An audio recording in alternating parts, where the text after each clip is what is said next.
마피아 세트 리뷰하도록 하겠습니다. 뭐야 이거? 왜 이렇게 고급진데? What? 모짜렐라 인더 버거 10주년 기념으로 나폴리 마피아 메뉴가 나온 것 같아요.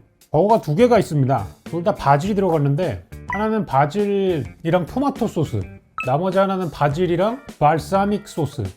빵부터 특이하더라고요. 모짜렐라 인더 버거가 함께 모짜렐라 패티랑 비프 패티가 들어있고요. 번이 특이하네요. 치즈가 좀 묻어있고. 단품이 8,900원이라고요? 세트는 12,300원이더라고요. 잘라보도록 하죠. 우선은 발사믹 버거부터. 시큼한 냄새가 많이 나는데요. 여기 지금 패티 쪽 보시면 블랙 발사믹 소스가 잔뜩 들어가 있다. 얘는 튀김 패티 위에 토마토 소스 얇게 깔려 있는데요. 그렇게 많이 들어있는 것 같진 않고요. 윗방에 바질이 있네요. 패티. 근데 똑같은 가격인데 여기는 토마토가 안 들었고 토마토 소스가 들었고요. 여기는 토마토가 들어 있습니다. 이 바질 버전에는. 뭐지? 발사믹부터 먹어보도록 하겠습니다.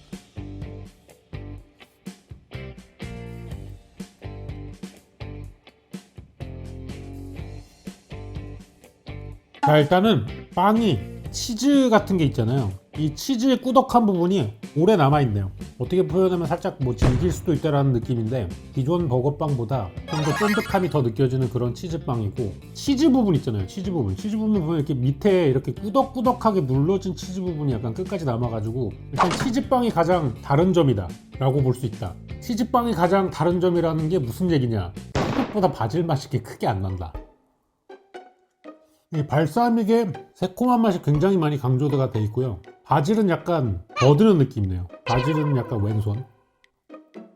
전체적인 버거 맛은 모짜렐라 버거랑 같고요. 케찹이 안 들었잖아요. 케찹 대신에 이 발사믹 글레이즈가 신맛을 대신해 주는데 얘가 조금 자아가 세니까 바질은 스쳐 지나가듯. 재구매 의사 있냐고요? 버거 프랜차이즈에서 나오는 모든 신제품은 재구매 의사가 없어요. 한 번 먹는 거야. 이거 약간 이슈용이고 제가 유튜버라서 사 먹는 거지. 저도 보통 이제 드라이브 스루로 막 맥도날드 가잖아요. 그럼 뭐 시키냐? 베토디, 버터 파운더 이런 거 먹고 스테디셀러를 먹는 편이란 말이죠. 모든 신제품 버거는 스테디셀러를 못 이긴다고 생각합니다. 이번에는 토마토가 들어있지 않은 토마토 바질 버거 먹어보도록 하겠습니다. 이 토마토 소스가 여기 들어있기 때문에 중복을 하지 않기 위해서 안 넣은 걸까요?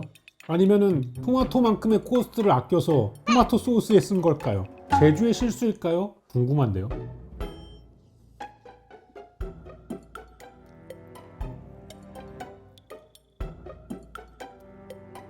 자, 일단은 토마토가 없는 이유를 알았습니다. 토마토가 없이도 토마토 맛이 나요. 그래서 굳이 토마토를 안 넣어도 되기 때문에 안 넣은 것 같다. 그런 얘기가 있습니다. 하수는 더 집어넣는 데 신경을 쓰고 고수는 더 덜어내는 데 신경을 쓴다. 이것은 고수버거.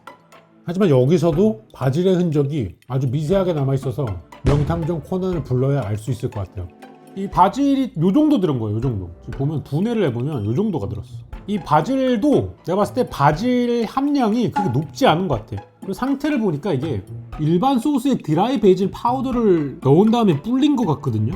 어두운 색깔을 하고 있는 게 이제 드라이 바질 잎 같은데 원래 마요 소스 베이스에다가 드라이 바질 잎이랑 바질 파우더 같은 거를 좀 첨가한 것 같은 그런 느낌인데 바질 향이 풍부하지 않다. 사실 여기다가 프레쉬 바질을 넣었다면 이 버거의 가격은 15,000원이 됐을 겁니다. 드라이 바질은 매장에서 일할 때도 써봤고 프랜차이즈 매장 메뉴 같은 거 리뉴얼 해줄 때도 써봤지만 그렇게 강한 편이 아닙니다. 그리고 바질에서 나야 되는 그 싱그러운 향이 그다지 나지 않아요. 드라이 되는 과정 중에 많은 것들을 잃는 것 같아요. 그래서 이것도 바질을 기대하면 안 됩니다. 바질을 기대하고 시키면 안 되고요. 토마토 소스가 살짝 들어간 거, 발사믹 소스가 살짝 들어간 거 정도의 차이가 있는 것 같습니다. 바질의 유의미한 맛은 잘 모르겠다.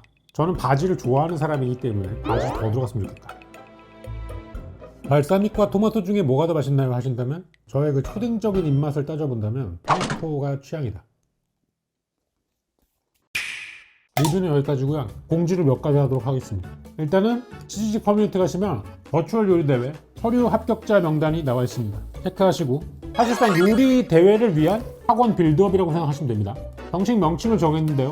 풍파와 요리 할래입니다. 요리 할래. 여러 가지 버전이 파생될 수 있습니다. 지금은 버튜버와 요리 할래고요. 햄 버전으로 진행하게 되면은 다른 요리 할래가 될 거고, 일단은 4명씩 3회차 정도로 지금 일주일에 한 번씩 진행해서 그 4분 중에 우수 학생을 좀 고를 겁니다. 그러면은 총 우수 학생이 9명이 나올 거 아니에요, 그죠? 3회를 진행하니까 그 9명 중에 1명은 저와 같이 이제 심사할 인원으로 빼고, 가장 잘하는 수석 심사위원으로 빼고, 나머지 8명과 함께 대회에 들어가도록 하겠습니다. 8강 같은 경우에는 오프라인이 아닌 온라인으로, 왜냐하면 제작비가 아직 취직 지원을 받지 않기 때문에 제작비가 많지 않아요. 다 제 사비로 터는 거라서. 일단 8강은 온라인입니다. 근데 온라인에 앞서서 식재료 선정과 대진 상대 결정전을 먼저 할 거예요. 퀴즈쇼를 예를 들어서 퀴즈쇼 우승자야. 그러면 대진 상대와 주재료를 고를 수 있습니다. 마치 흑백 요리사에서 대진 상대와 주재료를 고른 것처럼 가급적이면 요리를 못해 보이는 사람을 고르는 게 좋겠죠? 결정을 한 다음에 이 사람은 같은 주재료로 대회를 진행하게 됩니다. 예를 들어서 닭이면 닭, 뭐 참치면 참치, 뭐 이런 느낌으로. 8강은 1대1. 이거는 온라인으로 합니다. 그래서 같은 재료 세팅을 딱 맞춘 상태에서 과정이라던가 위생이라던가 이 사람의 테크닉이라던가 완성된 음식의 비주얼이라던가 이런 걸 위주로 먹습니다. 맛은 보지 않아요. 맛은 보지 않고 오로지 방송적으로만 보이는 부분을 통해서 판단할 겁니다. 겉멋이 중요한 것이죠. 8강에서 이제 서로의 상대를 이겨서 4명이 선정되면 4명으로는 오프라인을 할 겁니다. 왜 8명부터 오프라인을 하지 않나요? 제작비가 부족하기 때문입니다. 만약에 하반기에 제가 취지직 제작 지원을 받는다면 버추얼 요리 대회도 8강부터 하도록 하겠습니다. 4강은 요리 지옥, 흑백 요리사에서 나온 두부 지옥과 같은 거 있겠죠? 그것을 통해 가지고 한 가지 식재료로 무한 파생 음식을 만들어내는 3라운드 진행을 하도록 하겠습니다. 가장 맛이 없는 한 명이 떨어지고 나머지 3명이 또다시 계란 요리를 하게 되는 거죠. 그 다음에 3명 중에 맛이 없는 한 명이 떨어지고 마지막으로 2명이 계란 요리를 해가지고 승부를 보는 것이다 라는 느낌으로 해가지고 진행을 하게 될 거예요. 그래서 3라운드에 동일 식재료로 3라운드 진행을 해서 가장 잘 만든 사람에게 우승자가 정해진다.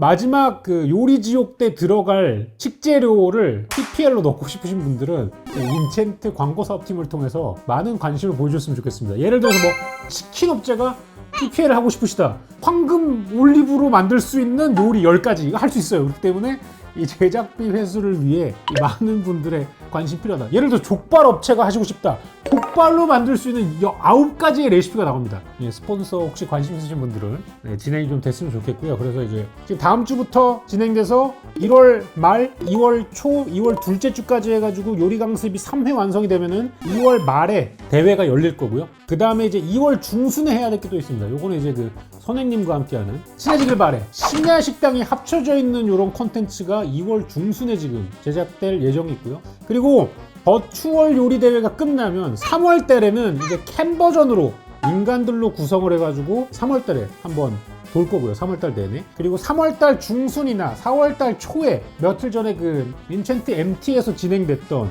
머싸, 승우아빠, 김치유가 진행하는 도파민 요리 있죠. 서로의 전공 요리를 하고 블라인드 심사를 통해서 진정한 요리장을 뽑는 요것도 3월 중순이나 그쯤에 진행을 좀 하려고 합니다. 요게 이제 4월까지 진행을 하게 되면은 그 다음엔 뭘 하냐? 버튜버 요리대회 우승자와 인간 요리대회 우승자들이 모여가지고 듀얼 요리대회를 또 할 겁니다. 듀얼 요리대회. 이거 같은 경우는 어떻게 되냐면 서로 릴레이를 해요. 릴레이를 해가지고 이 사람이 요리를 하고 저 사람이 들어왔다가 이 사람이 요리를 해가지고 요거를 약간 릴레이 배틀물로 태그 매치, 요리 태그 매치 해가지고 요게 4월에서 5월 사이에 진행될 예정이에요. 그 다음에 5월쯤에는 분식점 팝업을 한번 진행을 하려고 합니다. 사람들을 모아가지고 24시간 정도 가둬둔 다음에 전날 저녁부터 다음날 아침까지 잠을 못 자게 하면서 계속 일을 가르쳐가지고 24시간 매장 열기 컨텐츠 해가지고 5월 달에 이게 진행될 예정이고 7월부터는 시즌2가 들어간다. 다시 버튜버 그거 하고 인겐 하고 한 다음에 12월 말에 다시 총왕중왕전 해가지고 상반기 하반기 이렇게 해가지고 1년 컨텐츠 지금 다 짜졌다. 만약에 취지직에서 이러한 컨텐츠에 관심이 있으신다면 협력관계를 구축해 나가는 것이 좋지 않을까. 제가 또 요리 컨텐츠 쪽으로는 나쁘지 않거든요. 제가 요리하는 걸 싫어하지만 요리 컨텐츠는 또 많이 경험을 해봤고 짜봤고 실패도 해봤고 실패를 통해서 보완점도 알아냈고 그 협력 관계를 구축해 나가면 되지 않을까. 이것 외에도 지금 제가 복루들을 통해서 알게 된 버튜버 분들이 하고 싶으신 요리 컨텐츠가 굉장히 많더라고요. 아바타 쿠킹이라던가 이런 걸 기획하시는 분들이 계신데 이런 분들과 함께 협력을 해가지고 제가 뭔가 이런 컨텐츠 지원을 같이 해드린다거나 기획을 같이 해드린다거나 뭐 심사로 참여를 한다거나 뭐 기술적인 지원을 해드리는 이런 걸 또 할 수 있기 때문에 뭔가 요리 컨텐츠가 만들고 싶으신 다른 그 스트리머 분들은 또 DM을 또 간략하게 보내주시면 언제든지 저는 협조를 해드릴 수 있다. 지금 1년 계획의 제일 큰 변수는 롤 제일 큰 대회와 변수는 대형 롤 서버. 대회와 대형 서버라고? 아닙니다. 만약에 롤 FM이 한다? 저는 불태울 자신 있습니다. 유튜브를 잠깐 쉬죠 뭐. 걸림돌이 되는 건 아무것도 없다. 물론 이제 유튜브를 꾸준히 하는 건 중요하지만 유튜브 수익? 그다지 중요하지 않습니다, 여러분. 지금 일론 머스크 씨께서 돈을 많이 벌어주고 계시기 때문에 유튜브 수익이 그게 중요하지 않아요, 여러분. 머스크 씨 감사합니다. 일론 머스크, 테슬라.